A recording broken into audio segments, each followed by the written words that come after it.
Shalom brothers and sisters, and welcome back to the channel. Continuing with part 2 of the teaching, where we looked at, are there other races or another race that walks amongst the human race, namely being the seed of the serpent. And in part 1 we delved into many things where we talked about some of the things that have been going on from history and are even going on today. If you haven't seen part 1, the link is in the description, and it will be advisable to watch that to build up some more foundation for this second part. But in essence, we talked about there being 3 seeds, and the 2 seeds that were mentioned was in Genesis 3:15, where the Most High said he would put enmity between the seed of the woman and the seed of the serpent. So in that scripture, we identified 2 seeds, that there is a seed of the woman and there is a seed of the serpent, and they would be enemies. He would create a rivalry between those 2 seeds, and so it is to this very day. And we know by the understanding of biology that there is obviously the seed of the man, which is the seed of Adam, which is what creates human life, which is the seed that is planted into the woman, and the woman conceives a child. So in essence, we have 3 seeds, but in Genesis 3:15, it was specifically about the seed of the woman and the seed of the serpent. And we know the seed of the woman to be Messiah, who was conceived through the Ruach HaKodesh. We know the seed of the man is the seed that produces children today. So the seed we were looking at was the seed of the serpent, and does that seed still exist amongst us? And we looked in part 1 at various scriptures that show us that it does, up until this very day, and is still being produced by certain methods and procedures that are being done by the wicked. So hopefully you've seen that teaching and now have the understanding of that seed that exists today. And in this part 2, I want to look at some other things and some other tools, if you will, that the serpent and the seed of the serpent are using to bring about their wicked plan to pass in this day and age. And one of these things we're going to see very clearly is something that was used in the past. As we know, there are no new things under the sun, and the thing that has been is the thing that will be. And so we're going to see it now being used today in a very different way. But nevertheless, the outcome is still the same. It is still causing the modification of genetics and DNA to corrupt the seed of Adam to become the seed of the serpent. And this is something we need to really understand, because it is going around us. It is probably affecting us, if not directly, but maybe even indirectly through people that we love, family, friends, and so on and so forth. So we need to have this understanding. So in part 2, one of the things I want to look at is something that we have kind of touched before on in other teachings, and that will be getting some knowledge from the book of Daniel, where we can see some scriptures and some verses that give us some indication as to what was going on then and how we can see a parallel of what is going on today. But before I go to Daniel, I just want to remind you of the parable of the wheat and tares that Messiah said, where he said that the good man sowed seed in the field, and then at night the enemy came whilst he slept and sowed his seed amongst the good seed. And if you understand that parable, it shows you that there are wheat amongst the tares. There are wheat and the tares, and they are told that they should grow together. Do not cut down the tares, because you might disrupt the wheat. Rather, let them grow together, and at the end, the reapers will come and separate the wheat from the tares, and bind the tares into bundles to be burned, and gather the wheat into the barn. And if we understand, when Messiah explains that parable, it shows us that there are wheat and tares in the same vicinity, in the same field. And the wheat was planted just as the tares were planted. Obviously, the wheat was planted by the Son of Man, but the tares were planted by the evil one. And if we understand agriculture, we will know that a tare at no stage can ever become wheat, because it is from the seed of a tare. It is a weed, so to speak. A weed cannot transform into wheat. So that means when that thing is planted, its destination is always going to be a tare. It can never be anything else. Now, it can be mistaken for what you would class as a wheat. And until you see the wheat producing fruit, i.e. the head of the wheat coming through, that is the time you will know that that tear is not wheat, but it has maybe looked like wheat. So we have to have the understanding that the root cause of that tear, the seed that is planted, cannot ever become wheat. It will always be a tear. And likewise, the wheat cannot become a tear. The wheat that is planted cannot then turn into a weed. It can, however, be mistaken before it comes to full growth as a weed, and it can be mistaken that it is not something that is good until you start seeing it produce fruit. Alternatively, perhaps because there are too many tears around, it could stop its growth and stop it from becoming what it's supposed to become.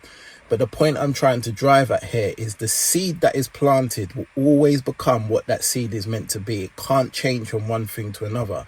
And this is talking about things from an agricultural point of view. So if we get that understanding, so it will be in the spiritual realm, so it will be in the physical realm with us as human beings. Those that are the seed of the serpent can never become wheat. They can never become the seed of the man, or they can never inherit the position from the seed of the woman, being Messiah, because they are at root evil and they have become corrupt at their source. And we talked in part 1 about some of the modification that is going on today and that was happening back in the day also, that modification, once it is done and once it has become corrupt, it can never become good again. And that is why Messiah said a corrupt tree cannot produce good fruit. A corrupt tree means a tree was once good, but it has become corrupt. And this is what is going on when we talk about this genetic modification, that the genetics that were given, the DNA that is in man, that came from the Most High, his breath of life, when he put into a human being, when they start doing their procedures to modify and to change that DNA, it becomes something that is corrupt. And once it is corrupt, it cannot produce any good fruit. So if we have this understanding, we will know that yes, there are people amongst us that don't look like they're anything different to us, but the inside, how they're made up, their genetics, whether it's been corrupted or whether it was like that originally because it is from the seed of the serpent, that can never be anything good. And that's why we have to understand that these things walk amongst us and be able to discern, using the Ruach HaKodesh, who is who. And so that parable of the wheat and tares tells us a lot if we read into it and look at it in its full account. And I guess one of the sayings that we have today is that you can't polish a turd, because if you polish a turd, at best, all you will get is a shiny turd. You can't make something that is not fit for anything good into being good, because it is ruined that source. And so if we remember and think about that analogy, it should give us a lot of understanding when we deal with these things of others walking amongst the human race. And we also know that as in the days of Noah, so shall it be in the coming of the Son of Man. In the days of Noah, what was going on? Genetic modification, eating and drinking, marrying and being given in marriage, and doing all these things that was life as normal to them, but was also an abomination. And we know the same thing is going on today, because that is what Messiah said. That's what the scriptures say, that life will be like how it was in the days of Noah. The method might not be the exact same, but the outcome, the destination will be the same. And that is where we're heading. And that's how we know we're in the last days, because these things are happening as in the days of Noah and as in the days of Lot and the things that was going on in Sodom and Gomorrah. So we want to now look at some understanding, knowledge and wisdom from the book of Daniel, where we're going to get some insight to something very important in prophecy, which will tell us some of these things that are happening today and show us some of the tools that the evil are using to try and bring about their plan, which is to fill the world with the seed of the serpent, so that all the seed that will be left is the seed of the serpent. And in Matthew chapter 24, Messiah even alludes to it, that except those days be shortened, there will be no flesh saved. Meaning that it's not just the fact that flesh will become destroyed and there will be no living thing on earth. He means, if you look at that word flesh in the Greek, I believe the word is sarx, it indicates that that flesh will become corrupt. So yes, there will be living things, but they will not be living for the Most High. They will be all Hasatan's creation on the earth through the seed of the serpent, unless those days are shortened. But for the elect's sake, for those that the Messiah, for those that the Most High has chosen, those days will be shortened to preserve life, so that the Most High can still have his people on this earth and bring to pass his plan. So let's look at the book of Daniel, starting in Daniel chapter 2. So I'm going to read about Nebuchadnezzar's first dream that he has, that Daniel eventually interprets. So Daniel chapter 2, I'm going to read verses, in fact, let me start from verse 31 of Daniel chapter 2. Thou, O king, sawest, and behold, a great image. This great image, whose brightness was excellent, stood before thee, and the form thereof was terrible. This image's head was of fine gold, his breast and his arms of silver, his belly and his thighs of brass, his legs of iron, his feet part of iron and part of clay. And thou sawest till that a stone was cut out without hands, which smote the image upon its feet that were of iron and clay, and brake them into pieces. Then was the iron, the clay, the brass, the silver, the gold broken to pieces together, and became like the chaff of the summer threshing floors, and the wind carried them away, that no place was found for them. And the stone that smote the image became a great mountain, and filled the whole earth. So when you read further on from verse 36 onwards, you see Daniel interpreting the dream, showing that the stone that broke up this image is the kingdom of the Most High, being Messiah and his kingdom, but he set up, which will never have any ending once that kingdom comes to pass. And you see that this statue that was made up of all the various metals and materials represented the kingdoms that would come before Messiah's kingdom. And the different metals and materials that were used showed the different strengths of the kingdom. Some would be strong, some would be weaker, some would be mixed with other parts that would be also weaker and stronger in both cases. Read through the interpretation of the dream and you will see all these things there. And this shows us the history that has taken place from that time around 500 BC, something like that, when Daniel was alive, and King Nebuchadnezzar also. This shows the things that happened from that time onwards. And the first metal we see in that kingdom, in the statue of the dream that Nebuchadnezzar had, was the head of gold. And Daniel interpreted the dream and said to Nebuchadnezzar, you, Nebuchadnezzar, are the head of gold, because he was at the very top of that image. He was the king that was given the most power, if you will, or the most value, if you will. And you go on to read the story and you see all of these things as they take place.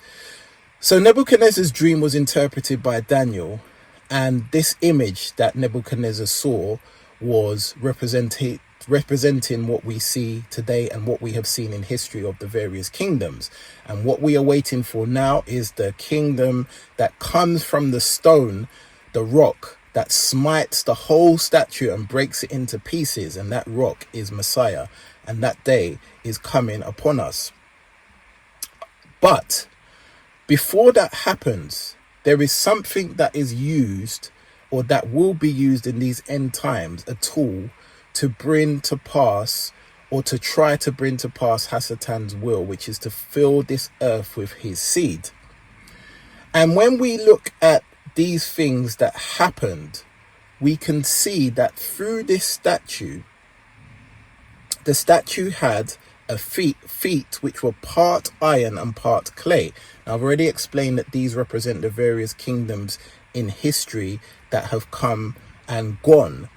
And it shows that iron and clay, they were merged together, but that kingdom was weak because it had the iron that was strong in it and the clay that was weak, and the iron and clay do not cleave one to another. But also, that also represented something that will happen in the end times. So I'm going to read from verse 41, where it says, "And whereas thou saw the feet and the toes part of potter's clay and part of iron, the kingdom shall be divided, but there shall be in it the strength of the iron. For as much as thou sawest the iron mixed with miry clay, and the toes of the feet were part iron and part clay, so the kingdom shall be partly strong and partly broken." This is talking about the actual kingdom in history. "And therewith thou sawest iron mixed with miry clay, they shall mingle themselves with the seed of men, but they shall not cleave one to another, even as iron is not mixed with clay." So here we're seeing something that has happened in history in terms of these various kingdoms that came along and had different characteristics described by the metals that are being seen in the statue. But we also see something very interesting here where it says, "As you saw the iron mixed with miry clay, they shall mingle themselves with the seed of men, but they shall not cleave one to another, even as iron is not mixed with clay."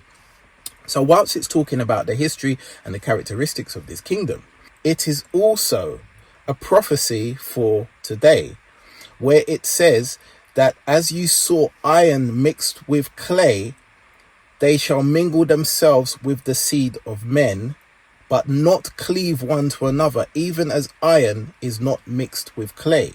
So this is a prophecy for today, that the seed of men, which we have talked about, the seed of Adam, the seed that comes from a man, will be mixed with iron and miry clay, but they will not cleave one onto another. In other words, at some point in time, the seed of man, which is the human race, will be mixed with iron, which is a metal.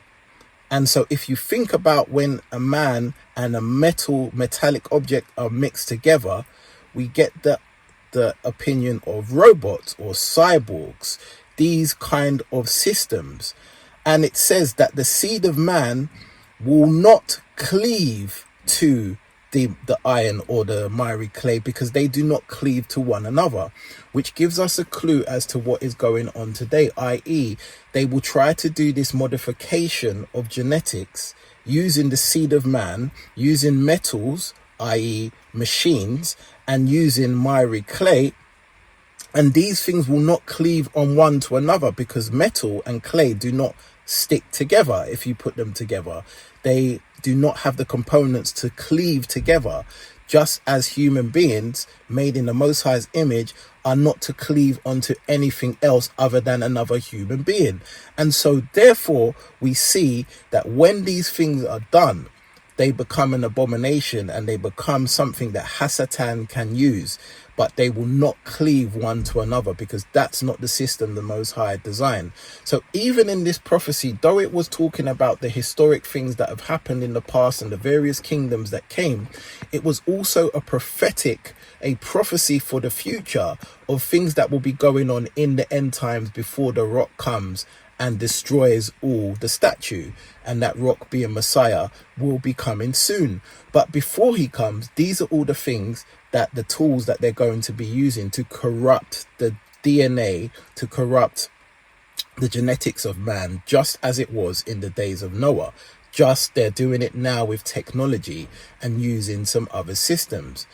And this is something that the Most High educated me on a while ago, about the way how they are going to bring to pass some of these evil plans using technology, using spells and enchantments, using pharmakia or sorcery, which you find in the book of Revelation chapter 18. These things have been going on for a while and are still going on, and they have an end date when their process will be complete. And if you're following along, if you've been following along with various teachings, you will know exactly what I'm talking about.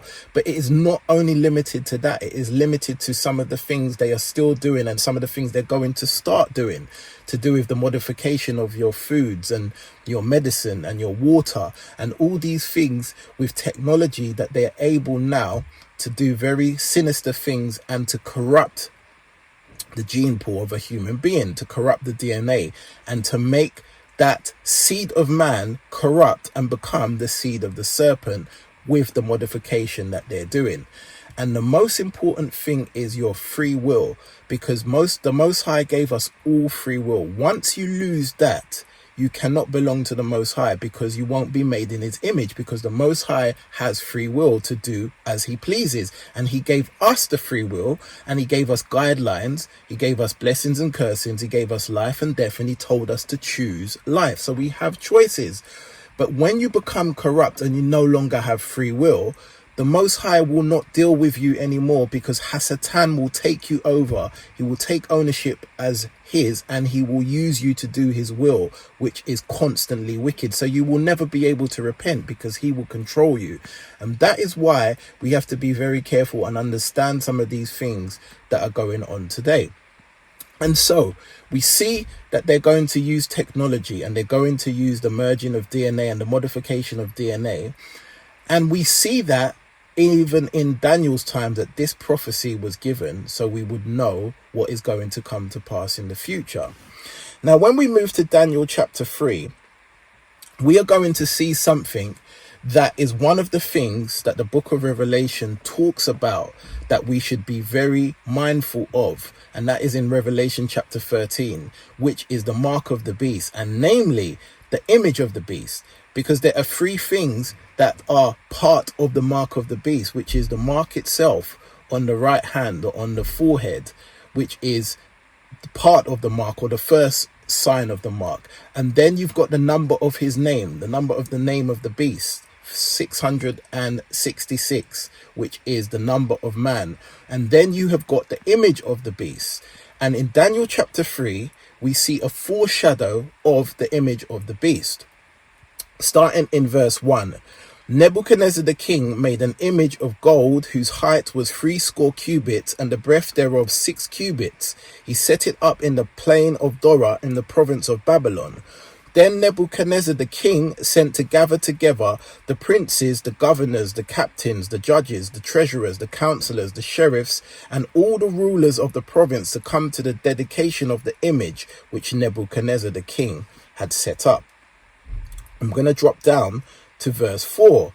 Then a herald cried aloud, "To you it is commanded, O people, nations, and languages, that at what time ye hear the sound of the cornet, the flute, the harp, the sackbut, the psaltery, the dulcimer, and all kinds of music, ye fall down and worship the golden image that Nebuchadnezzar the king has set up.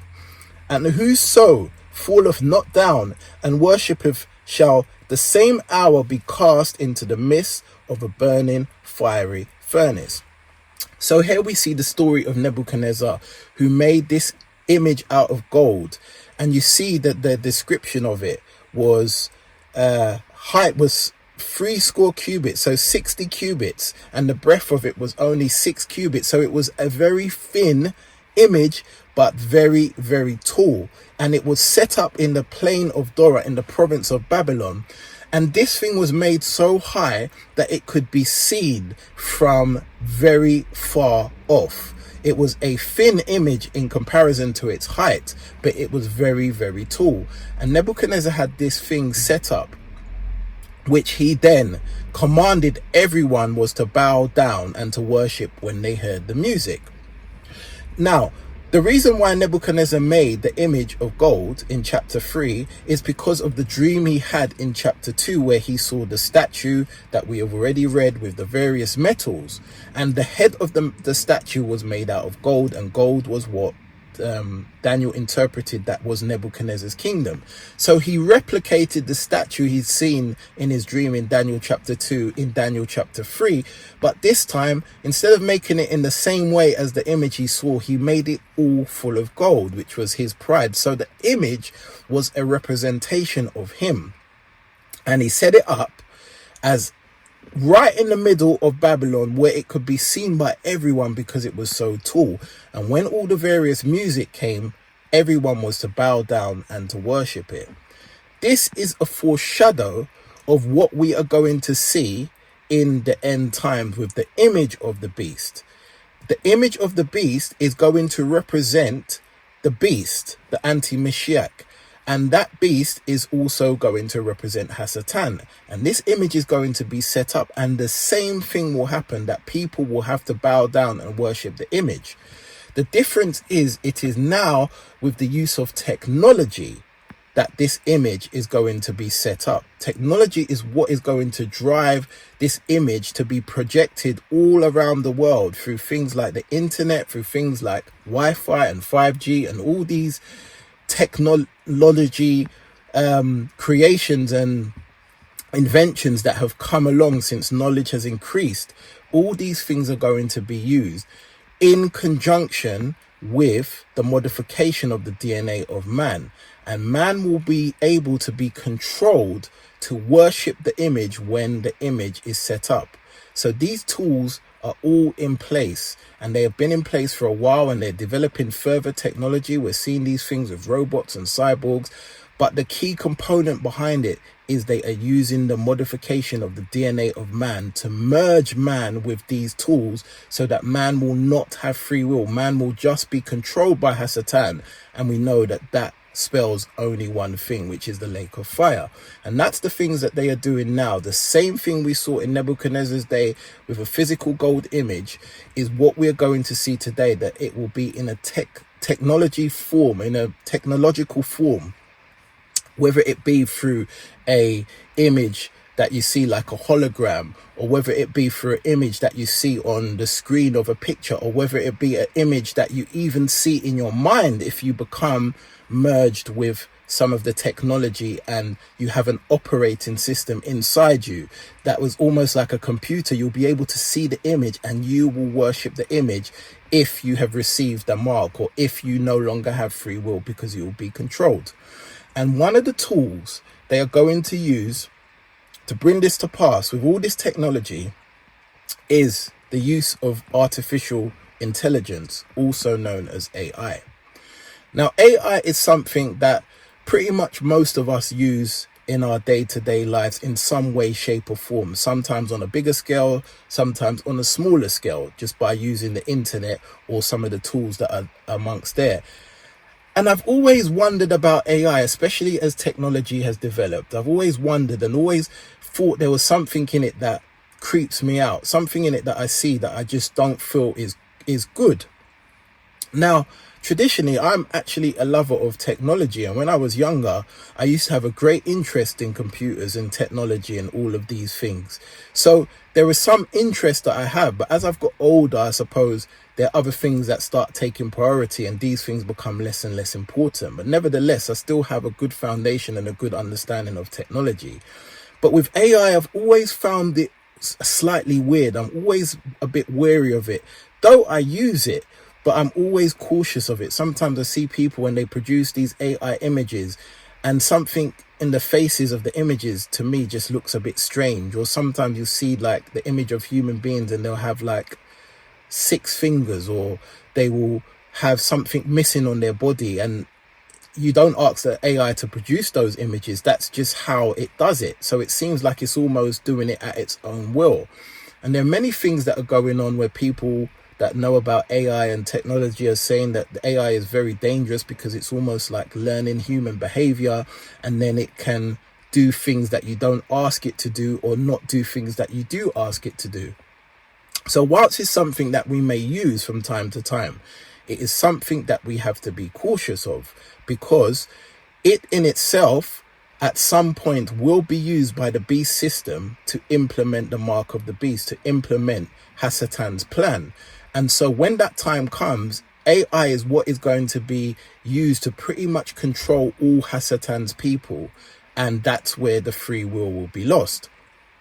And the Most High revealed to me a little while ago that AI is going to be used by Hasatan to be his counterfeit version of the Ruach HaKodesh, because the Most High's Ruach is everywhere and can be anywhere at the same time. It can fill the body of many believers. It can be in various places. The Ruach of the Most High, his Ruach know everything. And you see, when you look in Revelation chapter 5, the beast that has eyes all over its body, that can see front and back, the Most High's in the Most High's throne, and the Ruachos of the Most High. You see that these things are the Most High's power, that he's able to know what goes on everywhere at the same time. He knows every single thought, every single word of every single creature in this world. He knows the thoughts of the evil, the thoughts of the righteous. He knows the thoughts of the animals. He knows the thoughts of the fallen angels, the righteous angels, the thoughts of Hasad. The Most High knows everything. Nothing goes past him. And that is just the power that he has, because he is the creator. And Hasatan, though he has power, he does not have this ability. He does not have the ability to see everything at the same time and to know every thought. In fact, he doesn't know thoughts. He can predict thoughts on the basis of actions and history and things that he's seen in the past, but he doesn't have the understanding that the Most High has, and he doesn't have the ability to be everywhere and to see everything at once. And so through AI, through connecting the world together, through technology, through the internet and all these things, this will be Hasatan's next best way of having that ability. Of course, it doesn't compare to the Most High, but it will give him a better view of things than he currently has, especially when he is kicked out of the Shamaim and will no longer be the prince of the power of the air, but will be consigned to the earth. So when this happens, it will mean that Hasatan is going to use this technology in order to have eyes on everyone, to have visuals on everyone, and to be able to know what is going on in everyone's thoughts. Obviously, when I say everyone, I mean those who are connected to the AI technology through the mark of the beast. He will have this insight on everyone. And this is what he is preparing. This is the system and the operating system and the background he is currently preparing and has been preparing for a while in the body of human beings, by merging and by modifying the DNA and the genetics of man. And so AI is a very potentially dangerous thing in the future, and it's something that should be used with a lot of caution now, and make sure you have the understanding of what it does, because at some point it will be something that we will not be able to use at all when these systems are ready to be rolled out and to be started. We're not quite there yet, but it is very, very quickly approaching. And so the Most High showed me that AI was going to be something that Hasatan is going to rely on in the end times. And when the Most High gave me this revelation, it wasn't through scripture. It was just how he communicates with me sometimes through thoughts and through prayer or meditation, that these things come into my head. And it was some months later, after having that revelation, that the Most High actually showed me something in scripture to prove his point. And this is where we're going to go now. And it is amazingly done the way it is written, because it happened so far back in the past. In fact, just after the children of Yasharal left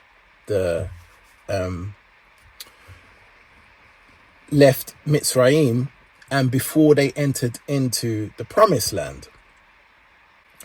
So we're going to go to the book of Joshua, chapter 7. And I'm going to read from verse 1 to 13. And then I will expound it and give some more background to the story.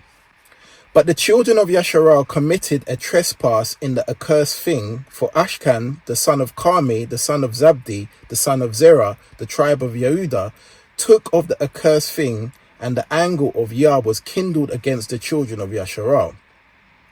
And Joshua sent men from Jericho to Ai, which is beside Bethaven, on the east side of Bethel, and spake and said unto them, saying, Go up and view the country. And the men went and viewed Ai.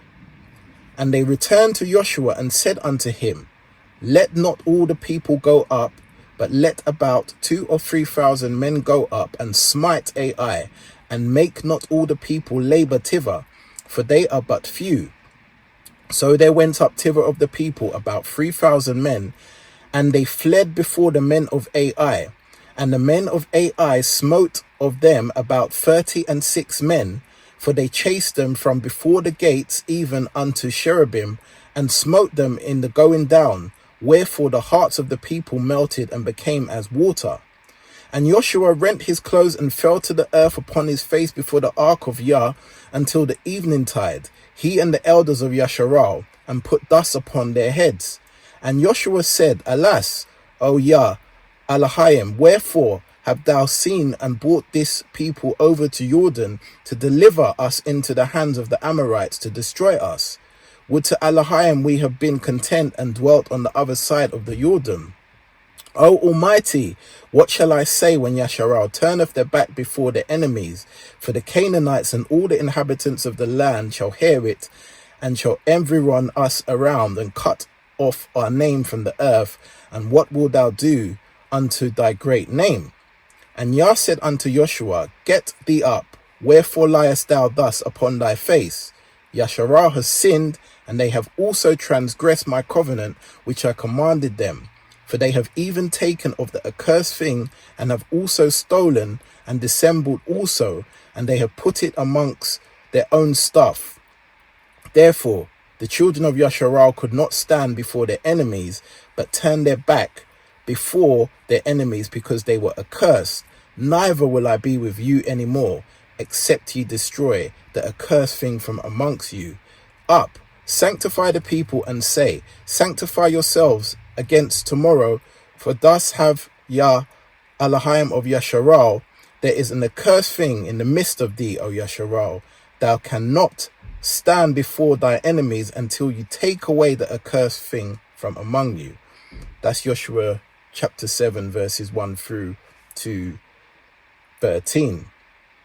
So here we see a town or a city called Ai in the scripture, actually named Ai. And this town stroke city stroke people stroke system was something that the Most High had told the children of Yasharal to go and overthrow. They were to go and destroy the place. So when they checked out the place, they saw that it wasn't really filled with a lot of people. And they said, rather than send the whole of the children of Yasharal, which were many, they should send about 3,000 men. They will easily be able to go there and overthrow it. So that's what Joshua did. He sent 3,000. And when they went down, even though Ai was a small number, that city, that town, that system was a small number, that system overcame the 3,000 men and managed to kill 36 people. And then they fled from there and came back. And when Joshua was inquiring of the Most High why he wasn't with them, why he allowed Ai to destroy them, the Most High revealed to him that somebody in the camp had committed a grievous sin and had bought an accursed thing with them. They had stolen an accursed thing, which were idols from those of Mitzrayim, and they had bought them, hidden them in their property, and had brought them into the camp. And so the Most High wasn't with them when they went to smite Ai, but yet they were driven away because the Most High was angry and had abandoned them at that stage. And that's when the Most High begins to tell Joshua to get up and to sanctify the people and to investigate who has committed this grievous sin and to get rid of this accursed thing and destroy it. Then the Most High would be with them. So that was the story we're seeing in Joshua chapter 7. So now I'm going to read from verse 19 to 26. And Joshua said unto Achan, My son, give, I pray thee, glory to Yah, Elohim of Yasharal, and make confession unto him, and tell me now what thou hast done. Hide it not from me. And Achan answered Joshua and said, Indeed, I have sinned against Yah, Elohim of Yasharal, and thus I have done, when I saw amongst the spoil a goodly Babylonianish garment, and 200 shekels of silver, and a wedge of gold of 50 shekels of weight. Then I coveted them and took them, and behold, they are hid in the earth in the midst of my tent, and the silver under it. So Joshua sent messages, and they ran into the tent, and behold, it was hid in his tent, and the silver under it. And they took them out in the midst of the tent and brought them unto Joshua and unto all the children of Yasharal, and laid them before Yah. And Joshua and all of Yasharal with him took Achan the son of Zerah, and the silver, and the garment, and the wedge of gold, and his sons, and his daughters, and his oxen, and his asses, and his sheep, and his tent, and all that he had, and they brought them unto the valley of Achor. Then Joshua said, Why hast thou troubled us? Yah shall trouble thee this day. And all Yasharal stoned him with stones, and burnt them with fire. And after they had stoned them with stones, they raised over him a great heap of stones unto this day. So Yah turned the fierceness of his anger away. Wherefore the name of that place was called the Valley of Achor unto this very day.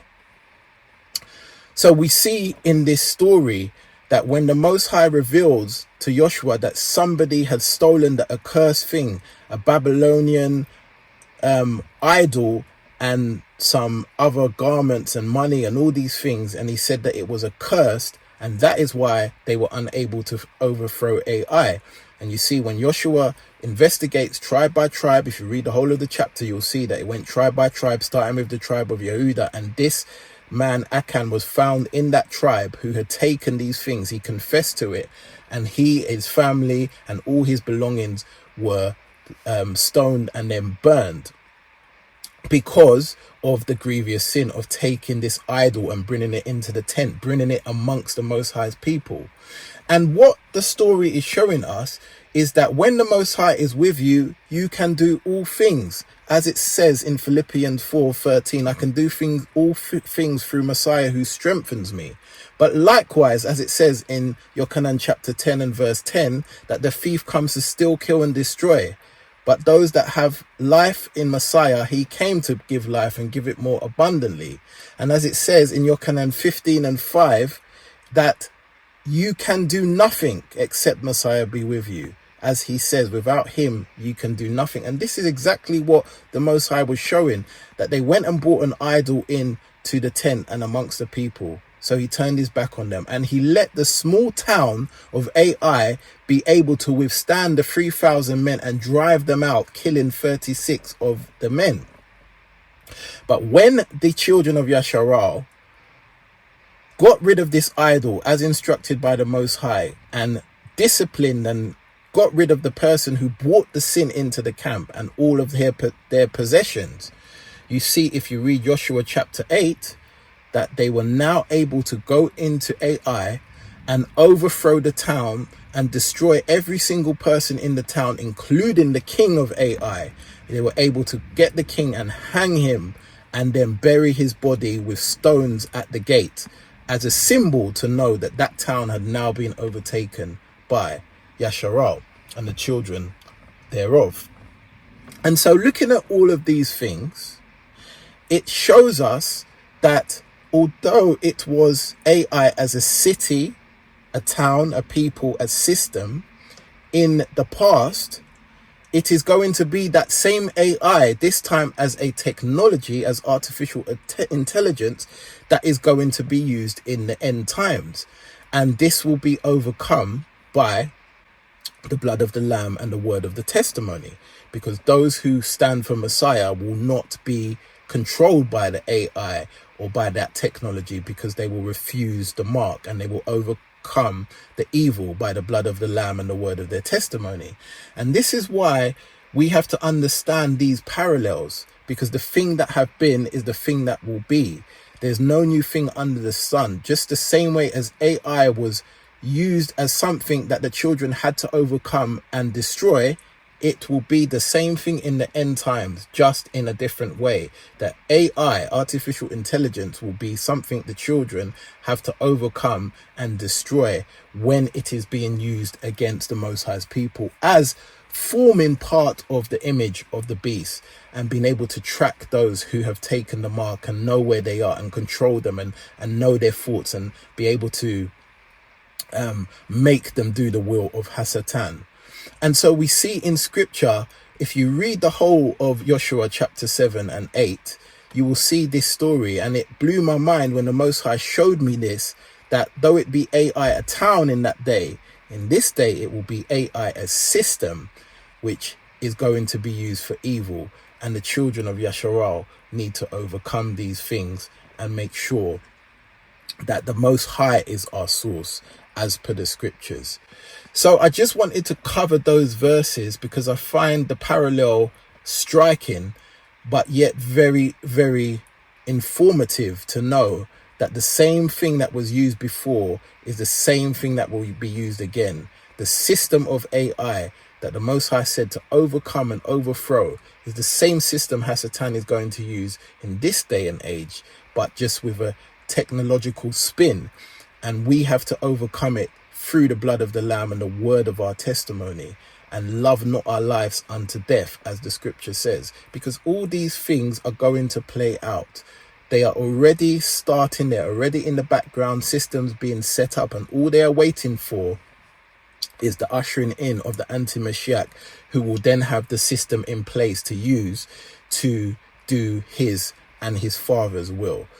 But if we stay in the Most High, if we stay close to him, if we follow his way and his charge, if we keep our faith in his Son, then he will deliver us. As the scriptures tell us all throughout, that he is our deliverer and he will deliver us. But we have to have faith in him, and we have to be making sure that we understand these things so we don't fall foul of them, knowing that the same thing that went on before, genetic modification, using the image of the beast, using this big great statue, is the same thing that will happen now, just in a different way, more now using technology and all these other things. And if we have the knowledge, then we should be able to get the understanding and apply the wisdom, because we have to get, in all our getting, understand what is going on. So we've come to the end of this second part of the teaching, talking about the seed of man, the seed of woman, the seed of serpent. There is a seed of serpent that walks among us, and that seed is corrupt. It can never become good. And so it's not everyone that looks like us and talks like us are us. There are some that are tares planted amongst the wheat. Study that parable. It will give you great insight to know the things that are going on today. And as we are in these end times and things begin to ramp up, which they are going to happen in a very quick succession, we need to make sure we understand all the parables and the metaphors that we see in scripture, and to know these things. So when it talks about the daily sacrifice taken away, we're not there looking for a physical building and animals being slaughtered and that stopping, but we're rather looking at human beings and seeing those who have now lost their free will and no longer can offer sacrifices of praise. All these things are linked. And if we would only search out the Most High with our hearts, he will give us the understanding, and then it's up to us to apply the wisdom. Thank you for joining me. Please do like, share and subscribe as you are led. And I will leave this right here until the next time. To all those that are his, may Yah bless you and keep you.